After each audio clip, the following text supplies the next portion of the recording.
इरेडा खरीदा था 267 के अमाउंट पे। 200 शेयर है मेरे पास सर। लगभग 1 साल हो गया सर। मैं वेट कर रहा हूँ कि सर कभी 267 बिल्कुल तक बिल्कुल, आए और मैं काफी सेल करूँ सर इसको। काफी नुकसान आपको यहाँ पर होता हुआ।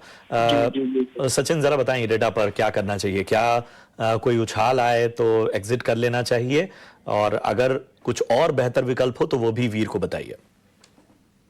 काफी ऊपर की बाइंग है, वो लेवल्स टेस्ट होते हुए तो अभी के एट प्रेजेंट स्ट्रक्चर इतना बुलिश नजर नहीं आ रहा है कि वो लेवल्स चेज होते हुए नजर आए। एंड अभी के लिए जो है वो ऑन दी हायर साइड में एक रेजिस्टेंस बना हुआ है 185।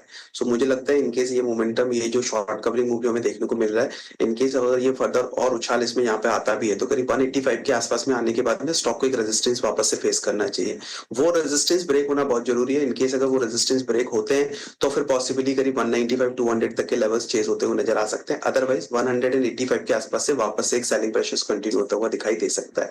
मेरे हिसाब से यहाँ पर पुल बैक पे एग्जिट करने की सलाह रहेगी। इनकेस 185 के आसपास में स्टॉक प्राइसेस मिलते हैं तो पार्शियल जो है वो पोजीशंस को एग्जिट करिए। रिमेनिंग पोजीशंस को एक बार होल्ड कर सकते हैं विद स्टॉप लॉस ऑफ 170। और इनकेस 185 के ऊपर स्टॉक प्राइसेस निकलते हैं, रेजिस्टेंस ब्रेक होता है, तो फिर 195 और 200 के आसपास में वापस से रिमेनिंग पोजीशंस को एग्जिट करने के बारे में सोचिएगा। सो ओवरऑल एग्जिट ही करना है, बट पुल बैक पे एग्जिट करने की सलाह रही है। एग्जिट करने की सलाह आपको इरेडा में दी जा रही है।